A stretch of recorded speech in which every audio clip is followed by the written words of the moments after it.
Je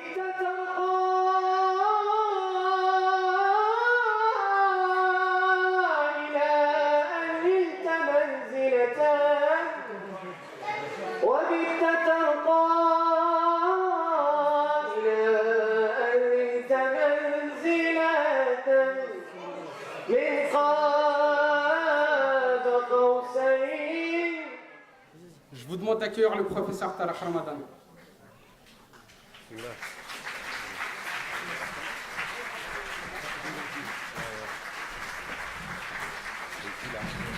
أعوذ بالله السميع العليم من الشيطان الرجيم بسم الله الرحمن الرحيم السلام عليكم ورحمة الله وبركاته. Bon, j'aimerais en votre nom à tous et en mon nom en particulier remercier les organisateurs, les organisatrices de cette rencontre entre les problèmes et les difficultés de salle, puisque vous avez pu voir que vous avez dû... il y a eu des changements de salle de dernière minute et puis une organisation qui a été difficile et je voulais vraiment les remercier d'avoir tenu bon, d'avoir réussi à trouver ici un accueil auprès du responsable de la salle, le frère Yassine, qui nous permet d'organiser cette rencontre dans des conditions qui sont, mashallah, alhamdulillah, particulièrement positives et bonnes pour nous tous. On va échanger autour de la question de la solidarité et de l'engagement, du point de vue de notre référence musulmane, bien sûr, vis-à-vis des défis de notre époque. Avant cela, en écoutant les membres de l'organisation et leurs projets à venir, que ce soit autour des activités culturelles, des activités éducatives, des activités autour de la mosquée, ils font un travail qui est important et qui a un besoin d'un soutien multidimensionnel. Un soutien, bien entendu, et ça c'est une évidence, si vous voulez faire un projet au niveau de la base, eh bien, il faut essayer de trouver un soutien financier pour que ce projet soit indépendant.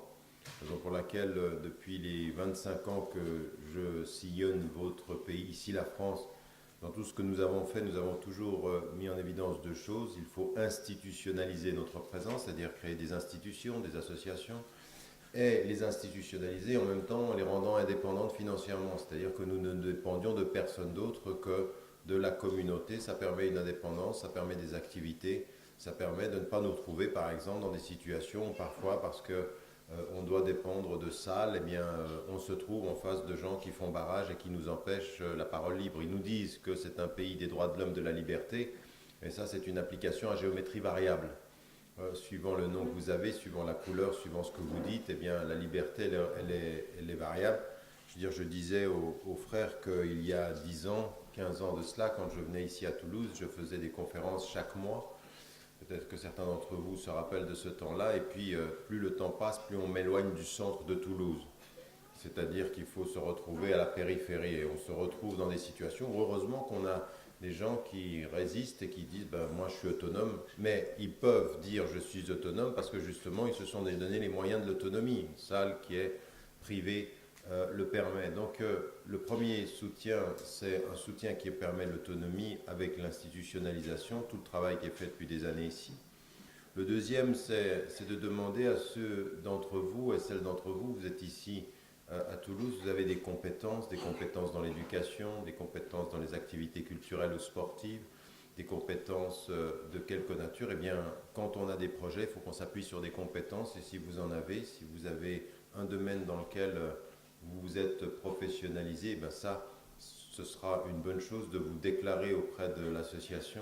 On vous l'a déjà dit, je vous le répète, parce que, encore une fois, l'institutionnalisation de notre travail demande un peu plus de professionnalisme, et le professionnalisme demande à des gens de travailler non pas de façon amateur, mais de façon de plus en plus élaborée et de plus en plus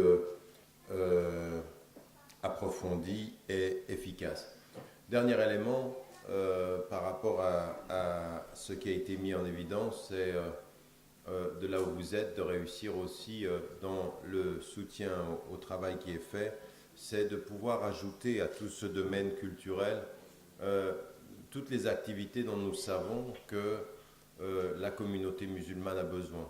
Nos jeunes, ils ont besoin d'activités culturelles, ils ont besoin d'activités sportives, ils ont besoin d'activités éducatives, ils ont aussi besoin d'alternatives. On ne peut pas commencer à avoir une réflexion quand on est en France en disant aux jeunes et aux moins jeunes, de toute façon, on commence par dire que tout est haram, puis après on regarde ce qui est halal.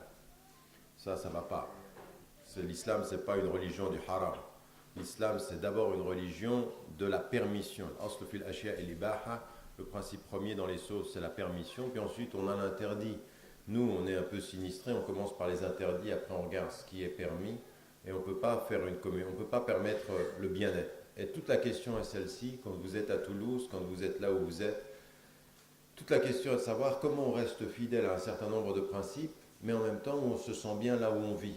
Le but, c'est pas de rester assis en disant que la France n'aime pas les Arabes et n'aime pas l'islam, ou qu'elle n'aime pas les étrangers, ou qu'elle rend l'islam étrangère à la France. Tout ça, c'est vrai, d'une certaine façon, c'est vrai. Même si vous êtes une femme ou un homme, ou vous êtes de 10 générations, vous êtes français, vous êtes converti à l'islam, on vous fait comprendre que parce que vous êtes devenu musulman, vous commencez un peu à être étranger chez vous, bien sûr.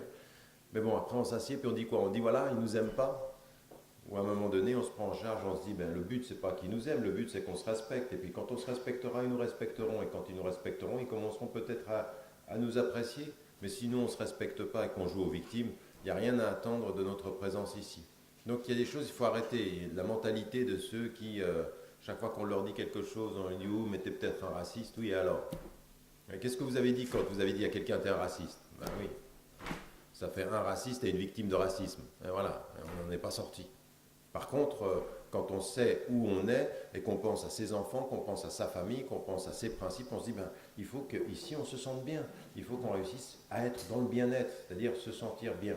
Quand vous avez la formule du Coran, les gens ils te demandent, au prophète, c'est dans le Coran, te disent, qu'est-ce qu'il leur est permis? Ce qui vous est permis, c'est le bien. Tout ce qui est le bien. Et quand vous êtes en France, il y a 1000 choses qui sont bien. Donc il faut regarder le pays dans lequel vous êtes, la région dans laquelle vous êtes, Toulouse et son environnement, comme un espace positif. Vous pouvez faire des choses ici que dans certains pays d'origine, que dans certains pays pauvres d'Afrique, vous ne pouvez pas faire. Toute la question est de se dire comment est-ce qu'on les fait, comment est-ce qu'on peut les réaliser.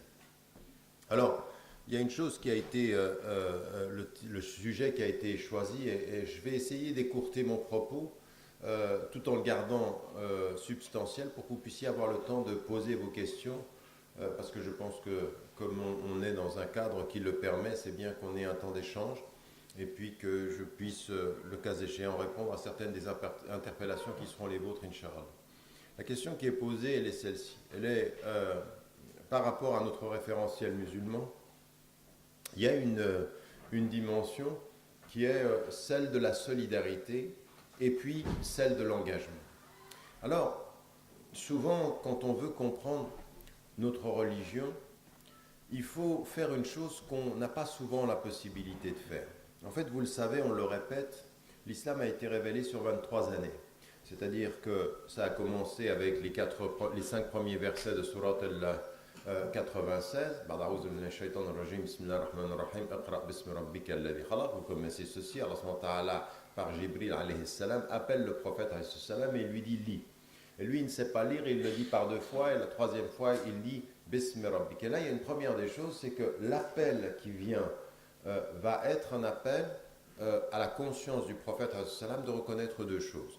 La première des choses, c'est qu'il y a un Dieu. Et ce Dieu, il est unique et on lui appartient dans son essence et on retourne à lui dans sa vie. C'est-à-dire, Inna lillahi wa inna ilayhi raji'un. Ça, c'est le sens de la vie. Et puis, dans ce message-là, en disant le sens de la vie, Allah subhanahu wa ta'ala va enseigner au prophète que quand on a dit Allah, quand on a compris le sens du tawhid, la ilaha illallah, le sens de l'unicité de Dieu, il faut regarder la nature différemment. En fait, Allah, quand il dit au prophète, il lui dit pas simplement lis le livre, il lui dit lis le livre et lis le monde.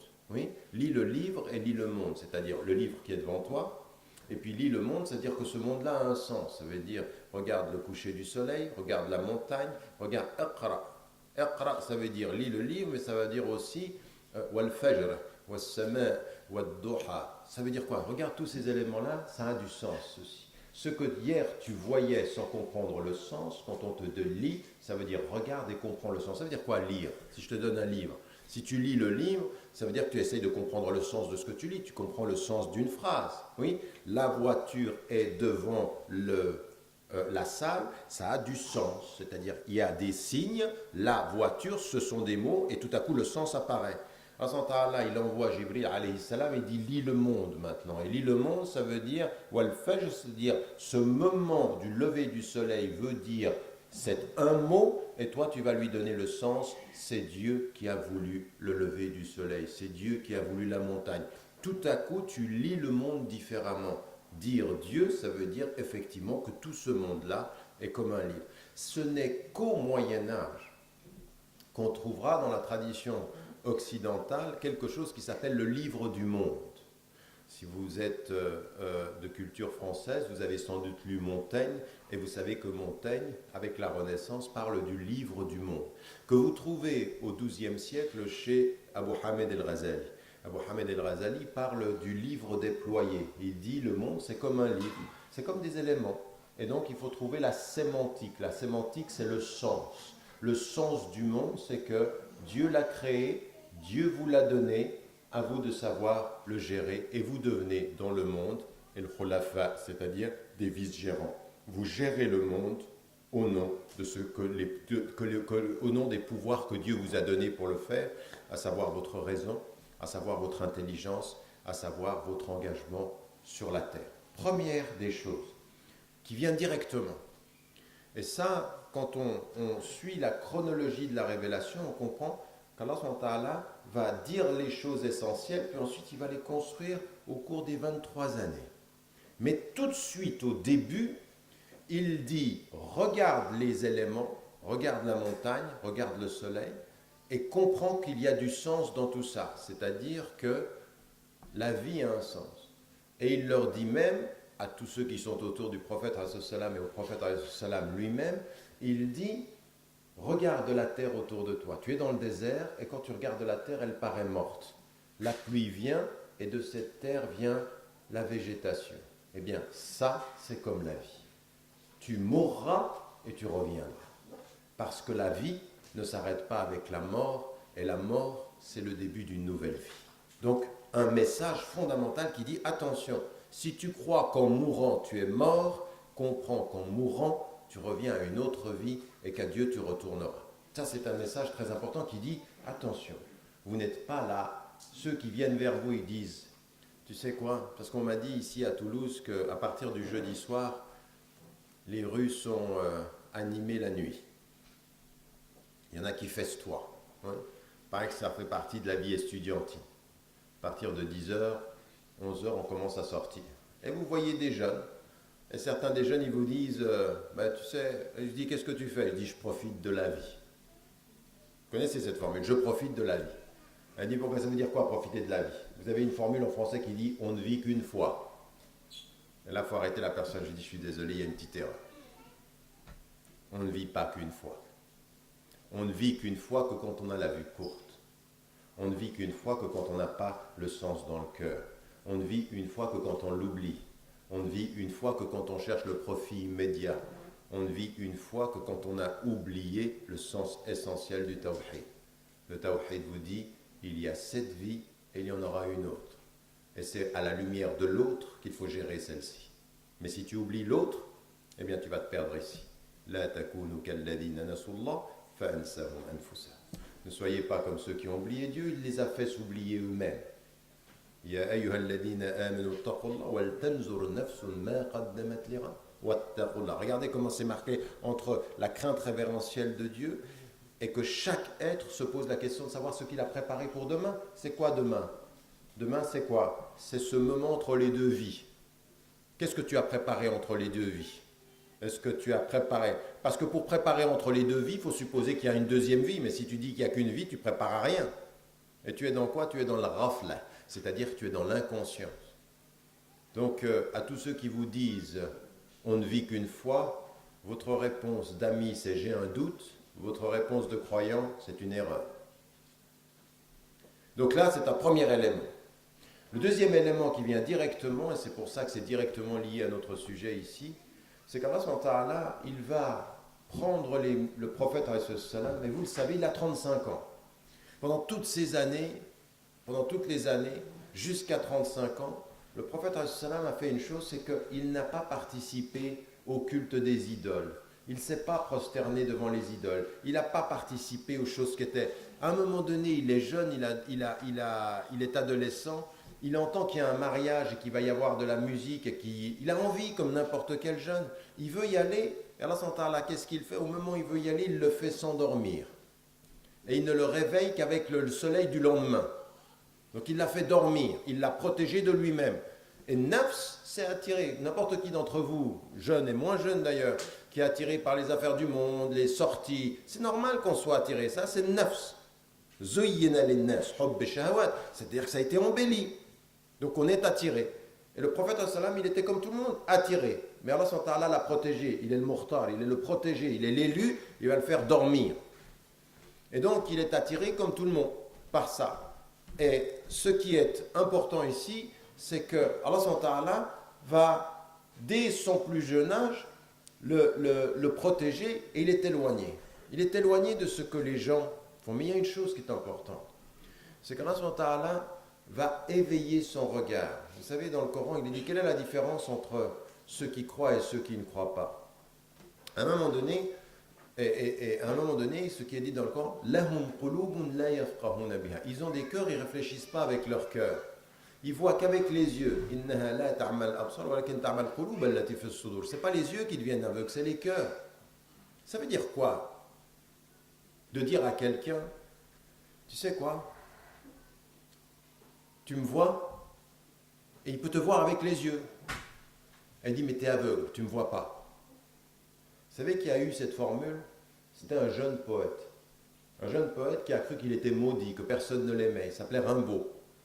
Et il a une formule dans la saison en enfer où il dit « Ceux que j'ai rencontrés ne m'ont peut-être pas vu. » Ils m'ont vu, mais ils ne m'ont pas vu. Oui? Vous savez, quand vous parlez à quelqu'un, il vous regarde, il vous lui parlez, puis à la fin de votre phrase, vous avez l'impression qu'il n'a pas entendu. Oui? Ça, des fois, ça arrive avec ma fille. Des fois, elle me regarde et elle attend que j'ai bien compris, qu'elle avait compris que je n'avais pas écouté. Oui? Donc, elle me regarde, elle répète. Oui? Le prophète, quand il disait quelque chose, lui, il faisait le contraire. À des moments donnés, il répétait 3 fois la même chose. Pour dire à la personne qui est en face, je l'ai dit. T'as entendu? Je le répète. Tu le comprends? Je le répète. Tu l'appliques? 1. T'entends? 2. Tu comprends? 3. Tu comprends que ça devient important. Oui? Donc, nous, on fait le contraire. Parfois, on entend des choses, on ne les entend pas. On voit des gens, on ne les voit pas. Et Allah, il nous dit dans le Coran, c'est pas les yeux qui deviennent aveugles, c'est le cœur. Et dès que vient le début de la révélation, Allah va changer les perspectives. Et directement, il va dire, si tu es avec Dieu, il faut que tu vois sur la terre ce que les êtres humains ne voient pas. Et qu'est-ce qui est sur la terre, étonnamment? Ils sont là autour de toi, mais que les gens ne voient pas. Qu'est-ce que tu vois en général? Ce que tu vois en général, c'est ce qui va t'apporter de l'intérêt. Donc quand tu es dans une ville, tu regardes qui? Celui qui a du pouvoir. Quand tu es dans une ville, tu regardes qui? Celui qui a de l'argent. Quand tu es dans une ville, tu regardes qui? Celui qui est bien habillé, celui qui a une belle voiture. Et Allah dit au prophète, maintenant quand tu as dit La ilaha illallah, il faut que tu regardes ce que personne ne voit. Non pas avec les yeux des yeux, mais avec les yeux du cœur. Qui sont-ils? Les pauvres. Les gens que personne ne voit. Pourquoi? Parce que quand tu es avec Dieu, tu comprends que ceux que personne ne voit, parce que dans la société ils sont rien, eh bien ce seront ceux qui dans la vérité te permettront d'être tout. À tel point que les riches qui sont des Ahl Quraysh, ils disent au prophète, comme il a été dit à tous les prophètes, regarde qui te suit. Qui est-ce qui te suit? Mais tous les pauvres, les exclus, ceux qui valent rien. Comme des fois quand on vous regarde, vous en France, et il dit la banlieue.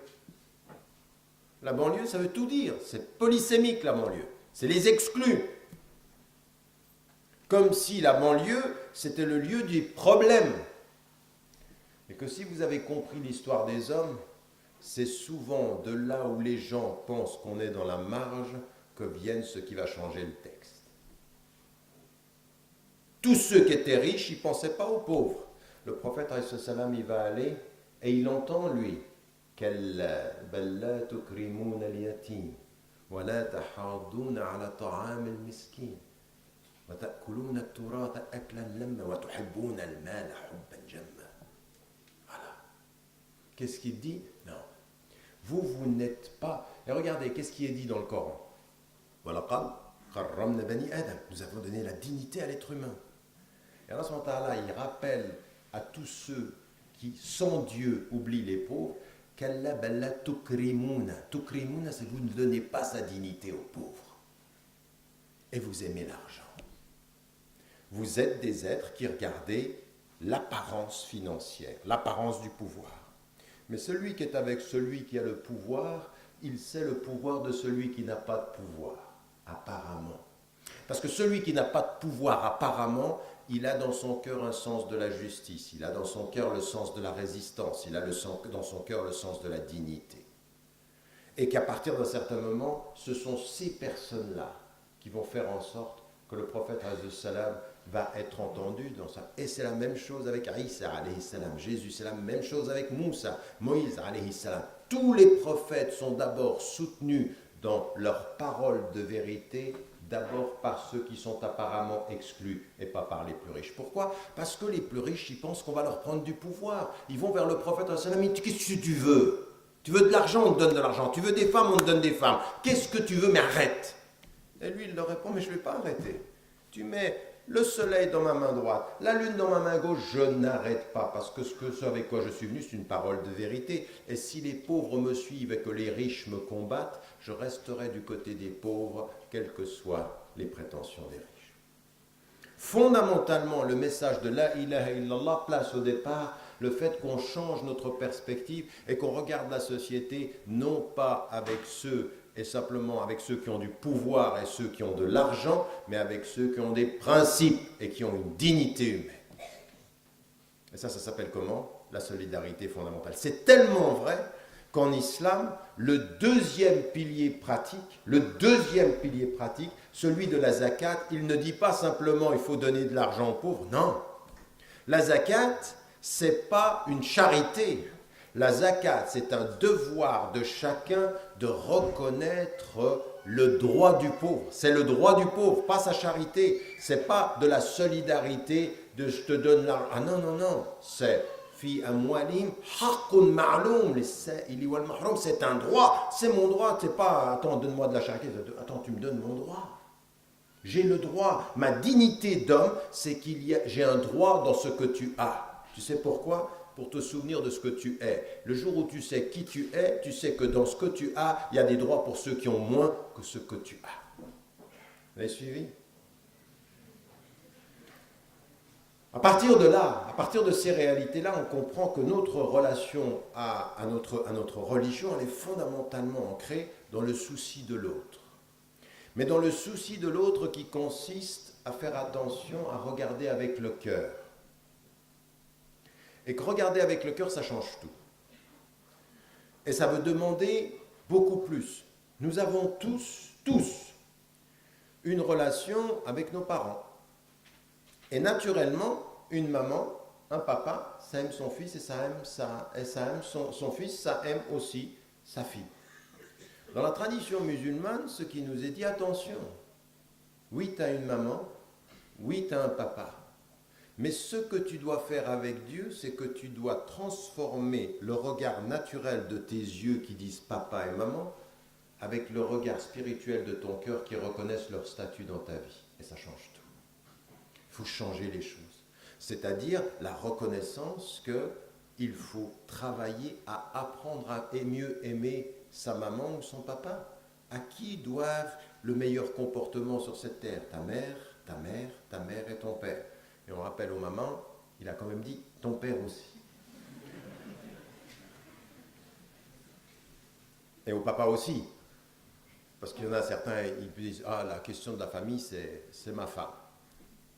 Ce qui est une erreur. D'ailleurs, toutes les histoires d'éducation dans le Coran, celui qui joue un rôle dans Surat Luqman, comme dans la situation d'Ibrahim alayhi salam, c'est le papa. Luqman, c'est le père qui parle à son fils, n'est-ce pas? C'est pas la maman qui fait, le père il arrive, il dit moi je suis l'autorité. Non, il est l'éducateur, il accompagne. Et par rapport à la maman et par rapport au papa, ce qui nous est dit du point de vue islamique, c'est attention, il faut regarder ta maman avec l'œil du cœur. Quand il est dit, c'est un hadith qui est considéré par certains savants comme daïf, mais qui est reconnu comme essentiel dans la compréhension que l'on a du rapport avec sa mère, confirmé par d'autres hadiths. Quand il est dit,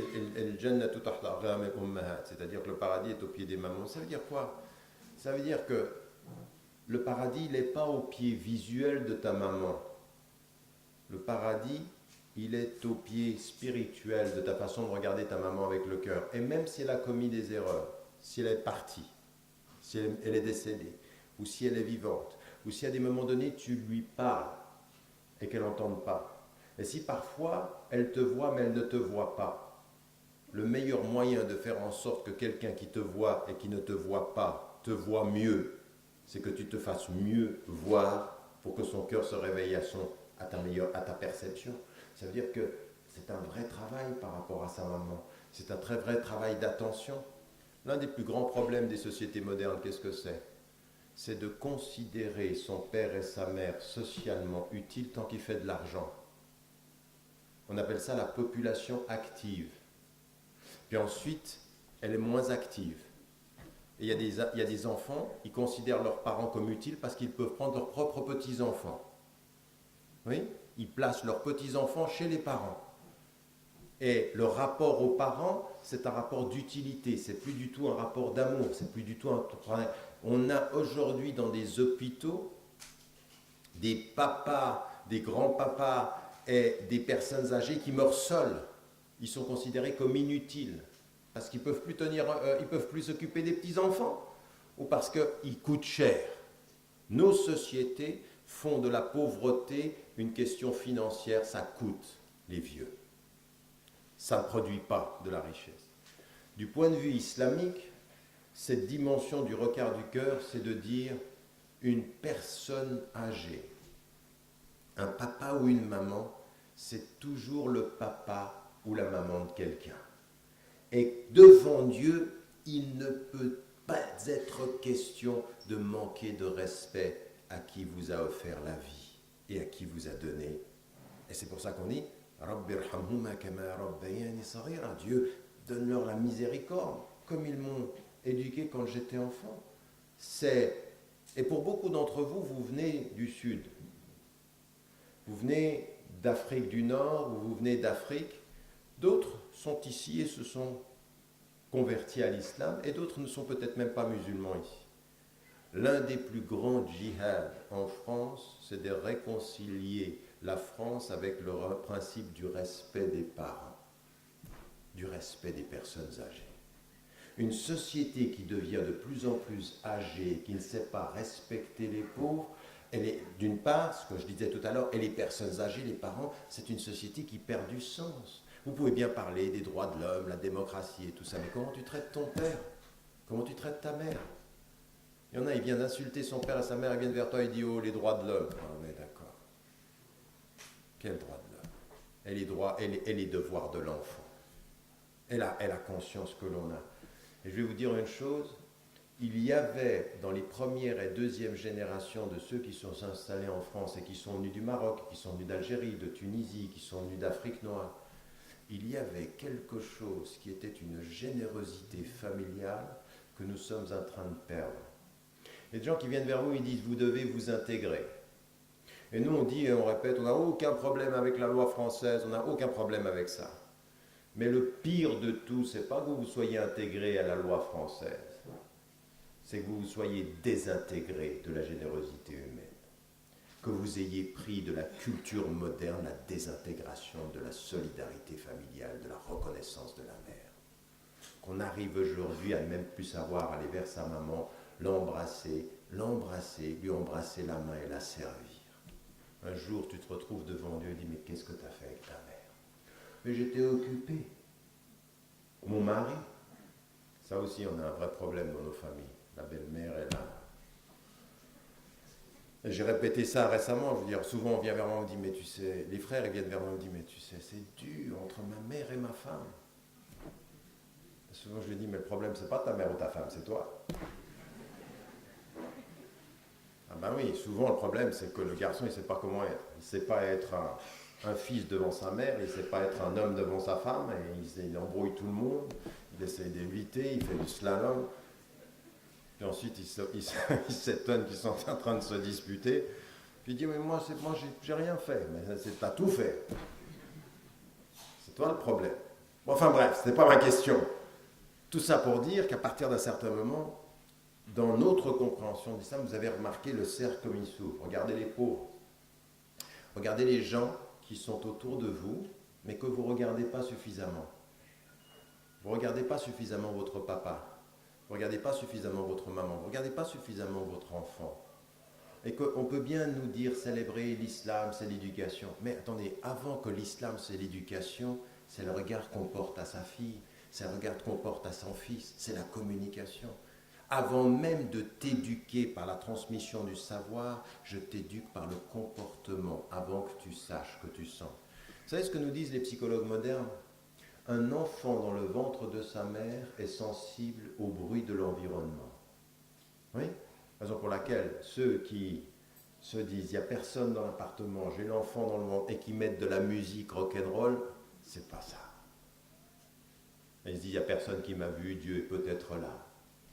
Mais quand vous êtes dans la maison et que vous êtes dans une atmosphère où vous habituez votre enfant dans le ventre de la maman à du silence, au verset coranique, à une certaine attitude, tout ça, ça a un impact sur la psychologie, la paix intérieure.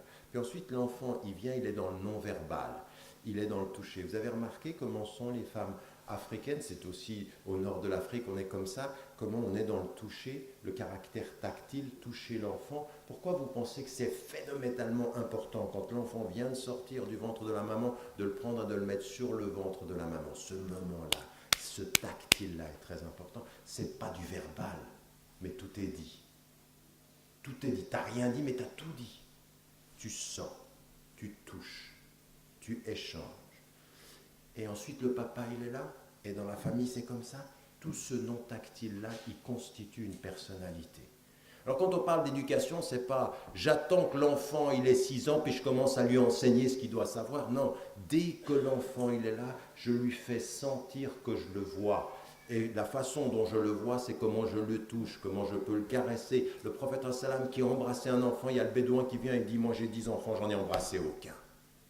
Et il lui dit ça.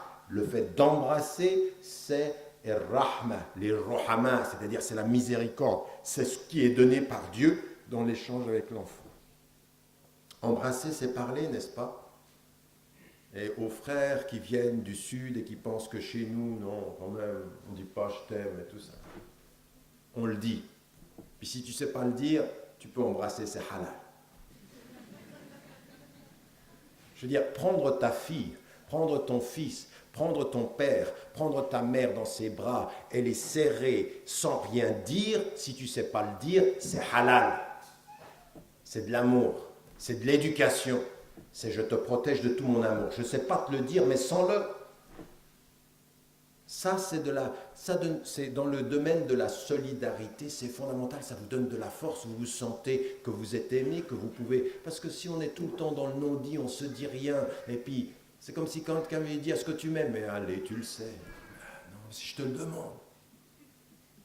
Vous vous rendez compte de quelqu'un qui vient vers lui et dit « Est-ce que tu m'aimes ?» Oh, tu le sais. Nous, c'est comme ça qu'on est. On a enlevé cette force-là.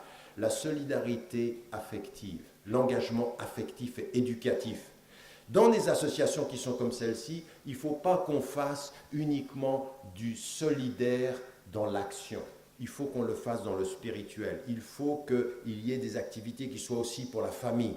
Il faut qu'il y ait des actions qui soient pour les pauvres. Il faut qu'on développe des espaces où on se sent bien de cœur, de sens et de bien-être.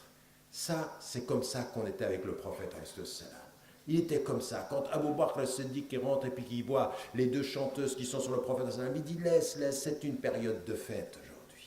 Laisse, il faut qu'on puisse se sentir bien. La foi, ce n'est pas le mal-être des coupables, c'est le bien-être des justes. Nous, on insiste souvent sur le mal-être de ceux qui sont potentiellement coupables. Non, il y a du bien-être aussi. Et quand on est en France, quand on a tout ce qu'on entend aujourd'hui sur l'islam, il faut qu'on ait des espaces de bien-être. Une organisation comme celle-ci, ça doit être... Pourquoi vous êtes là aujourd'hui dans la conférence? Parce qu'à un moment donné, vous dites, on va avoir une petite heure de bien-être.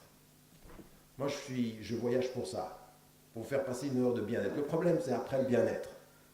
Il y en a certains qui vont de conférence en conférence pour une heure de bien-être chaque semaine. Non, il faut après construire. Après, il faut faire ce que font les frères avec l'organisation. C'est comment on crée cet espace-là, on s'engage pour pouvoir changer la façon dont on regarde les gens. Donc, les pauvres autour de nous. Et en islam, les pauvres n'ont pas de religion. En islam, les pauvres n'ont pas de couleur. On est avec tous les pauvres, quelle que soit leur religion, quelle que soit leur couleur et quelle que soit leur origine. Quand aujourd'hui on entend que les Roms sont traités comme ils sont traités en France, eh bien c'est non, on ne peut pas être d'accord. Pas parce qu'ils sont musulmans ou pas musulmans, on ne traite pas des individus comme c'était des criminels parce qu'ils voyagent, parce qu'ils fuient la pauvreté. C'est pas possible. Quand il se passe à la Pérouse, ce qui s'est passé avec les 300 morts dans un bateau parce qu'il coule, eh bien qu'est-ce que c'est? C'est un scandale. Et que le pape, il a raison de dire, c'est absolument scandaleux. Ça n'est pas possible d'accepter ça. Et nous, on doit être de cette conscience-là. Là où on est, on doit avoir des citoyens et des citoyennes de confession musulmane qui ont compris ce que je viens de dire. Le regard sur la pauvreté, la question de la famille, ouvrir son cœur. Ouvrir son cœur. Moi, je vous promets, à un moment donné, quand je lisais les poèmes et que j'étais tombé sur ce passage-là du poème de Rimbaud et qui dit « Ceux que j'ai rencontrés ne m'ont peut-être pas vu », ça m'a fait penser à un des jeunes que j'avais. J'étais enseignant, j'avais dans le livre « Mon intime conviction », j'en parle. Vous voyez, ça m'est arrivé ceci, c'était en 83. Ça veut dire maintenant 30 ans. C'est resté en moi depuis le moment où j'étais un jeune enseignant.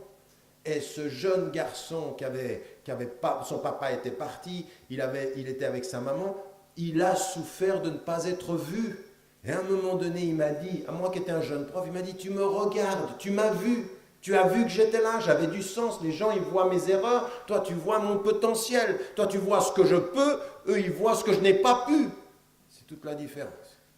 C'est-à-dire que c'est comme si vous êtes devant un travail de quelqu'un, puis vous regardez que les erreurs qu'il a faites. Il dit, mais t'es nul toi. Qu'est-ce que vous voulez faire quand on ne voit que ce que vous n'avez pas fait? Mais quand on dit, ah là, je vois que tu pourrais, je vois que tu as les ressources. Eh bien, ce jeune homme, à un moment donné, il a pensé, et puis finalement, il est mort d'overdose parce que ceux qui ont été ses blessures dans le passé ne lui ont pas permis, on ne peut pas décider des choses. Mais ce que ça veut dire, c'est qu'à un moment donné, là où nous sommes, nous devons avoir un troisième œil, l'œil du cœur, l'œil de ceux qui sont dans la solidarité du cœur. Toutes les organisations que nous avons aujourd'hui doivent être portées à cela. Le mois du Ramadan, c'est le réveil de cet œil du cœur. Le mois du Ramadan, parce que c'est un réveil de la solidarité, parce qu'en ne mangeant pas, en ne buvant pas, on doit être dans cette solidarité-là. La zakat, ça doit être ceci, la sadaqa, ça doit être ceci, partout où nous sommes. Et puis, la solidarité aussi, parce que quand vous entendez dans le Coran « ça c'est ce que considèrent ceux qui sont les pieux, ce sont ceux qui donnent de ce qu'on leur a donné. Et vous, vous êtes ici, vous avez parfois du savoir, certains d'entre vous sont étudiants ici dans cette ville, vous avez parfois du temps. Est-ce que le temps que vous avez, vous utilisez un peu de temps que vous avez pour faire un acte de solidarité? Il faut donner du temps à des gens. Nous, on est en train de courir comme ceci. Je veux dire, la vie que je mène depuis 25 ans, c'est d'avion en avion, de passer, de faire des conférences. Mais en fait, vous ne le savez pas. Mais ce que je vous donne à l'instant, ce n'est pas simplement du savoir, c'est du temps. Du temps de ma vie, je le partage en solidarité avec votre temps à vous. Vous donnez du temps aux gens.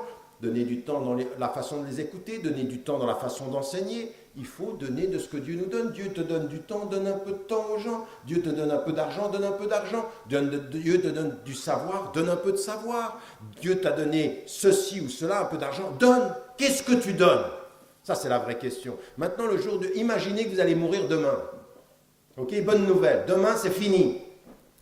Ok, vous prenez simplement 10 secondes maintenant pour réfléchir. Demain, t'es mort. Ok, si maintenant, il y a un jugement sur qui autour de toi peut dire qu'est-ce que tu donnes. Voilà, la question est simple. Qu'est-ce que tu donnes? Tu donnes du temps, tu donnes de l'argent, tu donnes de l'amour, tu donnes de la générosité, tu donnes de l'oreille, tu donnes de ta présence. Qu'est-ce que tu donnes? Parce qu'Allah, il te dit, si tu es avec moi, tu es dans ce que tu donnes, parce que le meilleur d'entre vous, il est le meilleur pour les êtres humains. Voilà. Qu'est-ce que tu donnes? L'autre façon de le dire, en langage cru, c'est de venir vers vous et dire, tu sers à quoi? Celle-ci, elle est lourde comme question.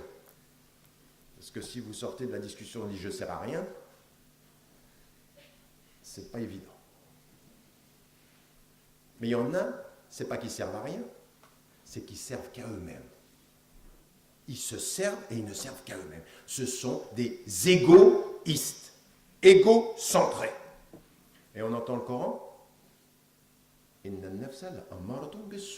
c'est que si tu es autocentré, tu vas devenir quelqu'un d'égoïste, autocentré. Tu vas vivre et mourir devant ton miroir. Et que toute la révélation sur les 23 années, c'est sors de ton ego, sors de ton miroir, sors de ta prétention, deviens humblement quelqu'un au service de Dieu en servant les hommes. Car qui sert Dieu sert les hommes, et qui sert les hommes se rapproche de Dieu.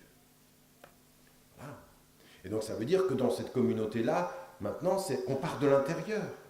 Et vous êtes ici des femmes et des hommes qui essentiellement, vous êtes dans la communauté musulmane, alors on part de l'intérieur.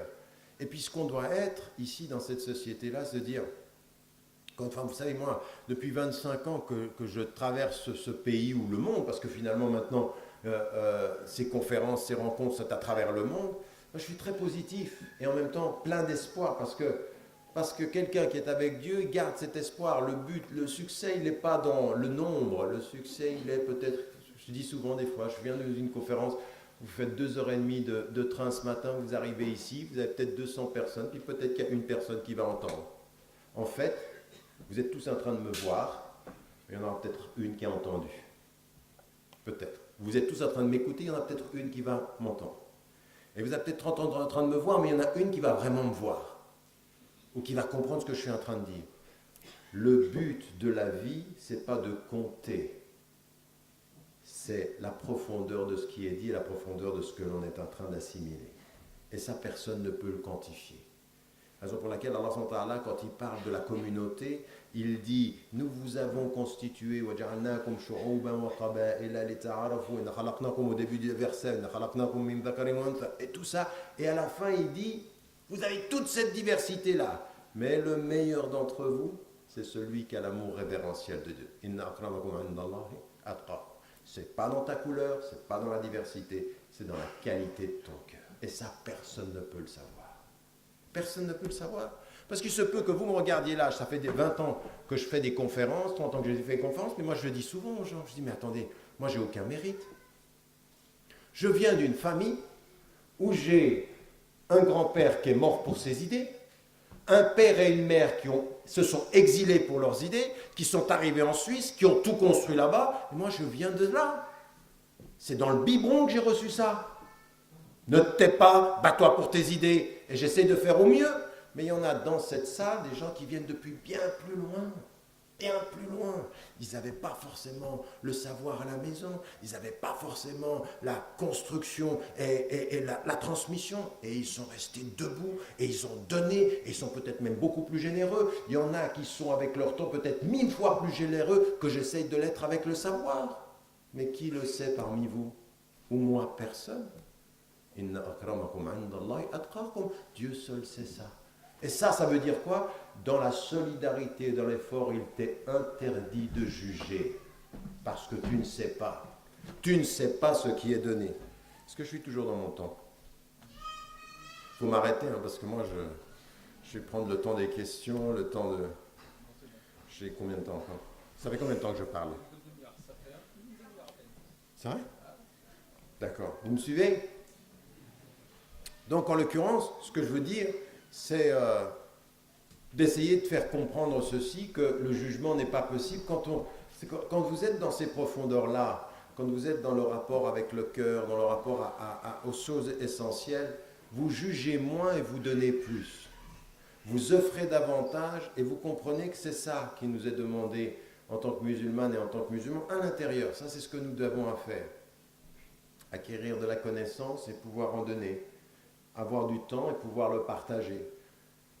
Et puis, en même temps de savoir que même si nous sommes attirés naturellement par les choses de ce monde, ce que je vous disais tout à l'heure, zuyyina linnas hubb shahawat, donc tous ces éléments qui nous attirent, Allah subhanahu wa ta'ala, il nous dit dans Surat al-Hujarat, il nous dit autre chose. Dieu, il a embelli pour vous la foi dans le cœur, il a fait que vous l'aimiez, il l'a embelli dans le cœur. Pourquoi? Parce qu'au fond, quand on vient dans ces profondeurs-là, des fois quand on fait la prière, ou des fois quand on fait le jeûne, ou des fois quand on aide quelqu'un, des fois quand on est dans la solidarité, on se sent bien. Et là, on comprend qu'Allah subhanahu wa ta'ala, il a mis du secret, lazzat al-iman, c'est-à-dire le goût de la foi, on le sent. Quand on a été honnête, quand on est généreux, quand on donne, il y a quelque chose en nous qui est du bien-être. C'est pas le mal-être, donner, et le bien-être, être égoïste. Au départ, l'apparence, c'est quand je garde, je suis bien, et quand je donne, je perds. Mais dans la spiritualité, dans la profondeur, quand je garde, je me sens égoïste, et quand je donne, je me sens bien. À la surface, tu gardes, t'es bien, tu donnes, tu perds. Dans le fond, tu gardes, t'es mal, tu donnes, tu es mieux. Tu sens que tu es dans une démarche positive. Et Allah subhanahu wa ta'ala nous demande d'aller dans ces profondeurs-là. Il nous demande d'aller dans cet amour-là, dans cette compréhension-là. Alors comme je vous le disais, les pauvres, la famille, et puis à l'intérieur de la communauté, de voir des femmes et des hommes qui essayent de faire de leur mieux. Et je terminerai par cet élément-là. C'est que tout ce qu'on est en train de dire ici, quand il est dit dans le hadith qui est rapporté par El-Bayhaqi, que j'ai rapporté tout à l'heure, le meilleur d'entre vous est le meilleur parmi les hommes, il est fondamental de comprendre pour nous que tout ça, on doit le faire à partir de nos institutions, par rapport à une mosquée, par rapport à une organisation culturelle, tout ça, on peut le faire, mais il faut aussi que ça sorte de notre communauté de foi. Et qu'aujourd'hui, comme je vous le disais, la perception de l'islam, elle est négative. Et elle est négative malgré tout ce qu'on peut faire à des moments donnés, on se dit mais ils ne vont pas entendre. Récemment, là, j'ai fait une émission sur une télévision française et j'ai reçu des messages de personnes qui me disent mais ça fait 25 ans qu'ils te posent les mêmes questions, ça fait 25 ans que tu répètes. Et c'est vrai, à des moments donnés, vous regardez les journalistes, vous dites mais vous allez entendre une fois ce qu'on dit ou vous allez répéter jusqu'à quand? T'es le petit-fils d'eux et tu as fait ceci, tu n'as pas fait cela. Et toujours les mêmes questions, toujours les mêmes questions. Et vous vous dites, bon, c'est toujours les mêmes questions, c'est pas forcément toujours le même public et parfois il faut répéter pour que... Vous voyez ce que je vous disais, le prophète sallam? En fait, ils vous permettent peut-être aussi de faire ce que le prophète sallam faisait naturellement. Ils vous permettent de répéter jusqu'à ce que tu entends. Il faut du temps. Et c'est là où vous devez comprendre, vous, que votre rôle en France, il est multiple. La première des choses, comprenez bien que vous êtes en train de faire en sorte que ce pays se réconcilie avec les principes qu'il a établis comme principes, mais pas forcément appliqués comme réalité. Souvenez-vous, ce qu'on entend en France, qu'est-ce que c'est? Il y a l'unité de la République, mais l'unité de la République accepte la liberté de conscience, la liberté de culte, et tous les hommes sont égaux en droit, quelle que soit leur race, leur religion, les couleurs. Vous avez entendu ça, tout le monde le sait, ça, c'est la Déclaration universelle des droits de l'homme. Et on est d'accord avec ça, on n'a aucun problème. Le problème, c'est que tout ça, c'est beau, verbalement, mais que quand vous regardez la pratique, et que vous avez une peau un peu arabe, une peau noire, quand vous avez un nom à consonance exotique, oui, eh bien, ce qui était le verbe de l'égalité devient une application inégale. Et que vous, aujourd'hui, vous pouvez vous dire, on est les victimes. Ou vous pouvez vous dire, on est la chance historique de ce pays. Ce que hier vous disiez avec la bouche, maintenant on va vous le faire appliquer avec les faits. Vous avez parlé d'égalité, nous aussi. Vous avez dit qu'un noir vaut un blanc et un blanc vaut un arabe, nous aussi. Vous dites que dans les faits, quand on est un arabe et qu'on s'appelle Abdelrahman, on a autant le droit à un job que quand on s'appelle François avec les mêmes compétences, nous aussi. Vous dites aujourd'hui que quand on est une femme et quand on est un homme, ils doivent avoir le même salaire, alors qu'en France aujourd'hui, dans beaucoup de travaux, dans la fonction publique comme dans le privé, on est jusqu'à 17, voire parfois 30% de différence pour les mêmes compétences. Vous dites même salaire, nous aussi. Et maintenant, on va se battre pour qu'on va l'appliquer. Donc, il faut comprendre, au lieu d'être des victimes en disant « Quand est-ce que vous allez aimer les Arabes ?» Ben, jamais, espèce d'Arabe. Parce que si tu le dis comme ça, jamais. Mais si tu cesses de t'auto-projeter comme arabe et musulman et que tu dis maintenant, je suis un citoyen de ce pays et j'ai un acte de solidarité avec la France. J'inverse les choses. Je ne suis pas une victime de cette histoire, je suis un représentant. J'ai un acte de solidarité. Ma solidarité, c'est ce que vous avez dit et avec lesquels je suis d'accord, les valeurs que vous défendez. Maintenant, sur le terrain, on va se battre pour les appliquer. On est là pour appliquer ces valeurs-là. Égalité de tous devant la loi. Égalité de tous sur le marché de l'emploi. Égalité des salaires hommes et femmes sur le marché de l'emploi. On va se battre pour ça. Non pas comme des victimes, mais comme un acte de solidarité historique. Nous sommes une chance pour la France, au cas où la France ne l'aurait pas vu. Parce qu'elle ne voit pas. Oui, où elle voit que l'apparence de l'arabe, ou l'apparence du noir, ou l'apparence des femmes, qui sont couvertes et qui seraient discriminées. Eh bien, ça, comprenez bien, on sort de notre communauté religieuse et on comprend qu'en France, on est une première chance, c'est la réconciliation de la France avec ses valeurs. Première contribution. Deuxième contribution, solidaire, de citoyens responsables, c'est que non seulement on veut que ça se soit appliqué sur le terrain, mais on veut faire acte de solidarité avec tous. Alors où je vous parle aujourd'hui, il y a des femmes qui sont en prison et des hommes qui sont en prison en France. Pour certains, ils ont commis des délits mineurs et pour d'autres, ils ne savent même pas ce qu'ils ont fait. L'autre jour, enfin c'était il y a quelques années, mais un jeune qui a passé 4 ans en prison, qui vient vers moi, il me dit « Ils m'ont mis en prison parce qu'ils soupçonnaient que... » Pas de jugement, rien. Il se retrouve en prison, il se trouve qu'il a un nom de là-bas et qu'il regardait des sites pas très d'ici. Et qu'on le met en prison.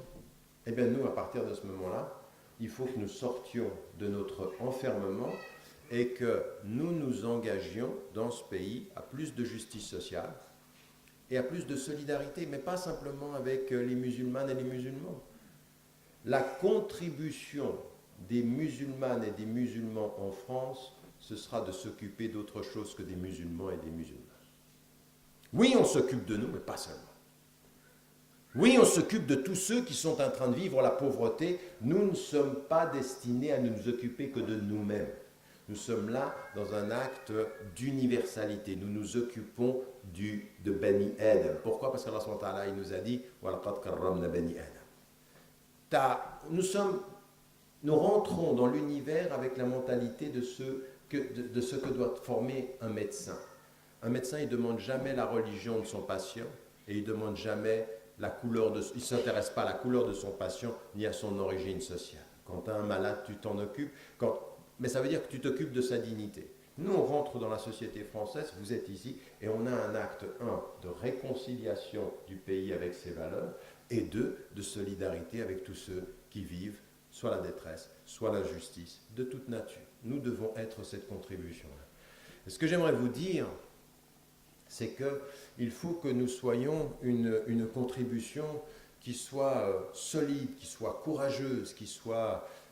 et on refuse que les gens disent de nous, on refuse de se laisser coloniser par le jugement. Il faut se libérer. Vous savez, quand le prophète revient vers les siens, il lui dit « mais t'es un magicien, mais t'es un menteur, t'es un manipulateur », lui, pour rester droit, il se libère de leur jugement et il en revient à Dieu. Nous, pour rester honnête avec nos principes, il faut se libérer de ce que les gens disent. Tu me prends pour un arabe ou tu me prends pour un étranger, mais ça te regarde, moi je sais qui je suis et je sais ce que je vais faire. Je vais même être utile à notre société, même si toi tu me mets à l'extérieur. Oui, ce qui a été le grand discours de Marine Le Pen, qu'est-ce que c'est? C'est de faire de l'islam une religion étrangère, mais ce n'est pas la seule malheureusement. Vous avez ceci à gauche, vous avez ceci à droite. Faire de l'islam une religion étrangère, eh bien vous les musulmans, faites de l'islam et des valeurs de l'islam des valeurs françaises.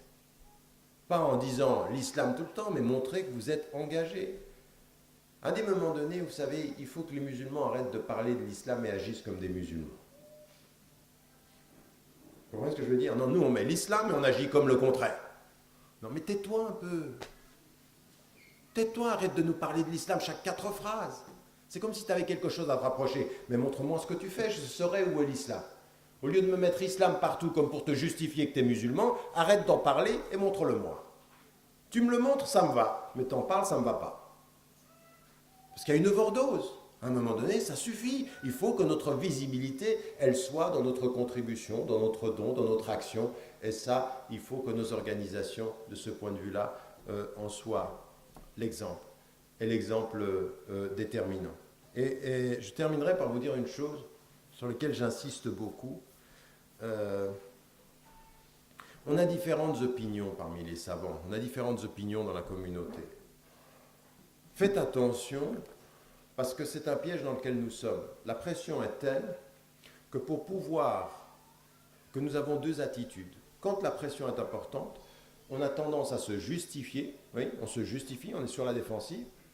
Et le contre-coup, ça, c'est quand on est dans la crainte. Et pour montrer qu'on n'a pas peur, donc on n'est plus dans la justification, on est dans le jugement. Oui, la face négative de la défensive, c'est l'arrogance du jugement. Parfois, on juge très vite. Et nous, il faut qu'on évite les deux. Il faut éviter la défensive, on est tout le temps en train de se justifier. Vous savez, moi, je suis gentil. Ou que vous arriviez à dire, moi, je suis un musulman modéré. Parce que dans l'oreille de quelqu'un qui vous dit un musulman modéré, il faut se poser la question. C'est-à-dire que pour certains, quand vous priez 5 fois par jour, la modération, on ne sait pas. Quand vous ne buvez pas d'alcool... moi, je me souviens quand je jouais au football, quand j'étais jeune et que je ne buvais pas d'alcool, je me souviens même de quelqu'un qui me dit, mais tu sais quoi, je comprends que tu ne manges pas de porc, mais pas d'alcool. Alors moi, je me souvenais, je leur disais, mais moi, c'est le contraire. J'ai toujours entendu des gens qui comprenaient que je ne boive pas d'alcool, mais que je mange pas du porc, ils ne comprenaient pas. Vous, c'est le contraire. Selon les milieux, on ne comprend pas. Parce que la 3e mi-temps de football, c'est après que tu aies joué à perdre... dans la transpiration, il faut te remplir à perdre l'esprit. Cette réalité-là, elle est pour nous de comprendre qu'il faut essayer d'éviter d'être dans la défensive, toujours avoir à se justifier. À un moment donné, il y a des réponses auxquelles, il y a des questions, des attaques, il ne faut pas les entendre. Il faut arrêter de tomber dans ce que moi j'appelle la distraction stratégique. Il y a des gens qui vous distraient par les problèmes qu'ils vous créent. Au point qu'au bout du compte, vous ne faites pas ce que vous avez à faire, vous répondez à gauche, vous répondez à droite, vous passez votre temps à être dans la controverse. Non, il faut avoir un projet, voilà ce qu'on veut faire. Et il y a certaines questions, on ne va même pas y répondre. On n'est pas sur la défensive, on est dans le don et dans l'apport. Et puis il y a une autre chose qui est l'autre versant négatif, c'est celui du jugement. Où on juge ses frères et ses sœurs dans la communauté, on juge la société française, on est tout le temps dans le jugement, on est tout le temps dans la dépréciation. Vous savez, la psychologie comportementale nous dit une chose, à force de parler d'une certaine façon, ça finit par être imprégné dans toi. Raison pour laquelle faites attention, quand vous vous êtes habitué à la vulgarité avec la bouche, votre cœur commence à être colonisé par une certaine vulgarité. Le cœur est réceptif à la vulgarité terminologique. Raison pour laquelle il faut éviter la vulgarité. Les gens vulgaires finissent parfois par avoir... un tempérament qui est à la mesure de leur vulgarité terminologique. Il y a des mots qu'il ne faut pas dire. Ça, c'est important. Quand vous dites le Coran, il faut qu'il y ait une noblesse dans votre bouche. Mais il faut éviter la vulgarité. Et cette vulgarité dans le jugement, ou la vulgarité dans le propos, ou le jugement hâtif vis-à-vis des gens, finalement, vous commencez à avoir un cœur comme ceci, qui est souvent dans le jugement vis-à-vis des gens. Il faut faire attention à ça. Il faut éviter ça.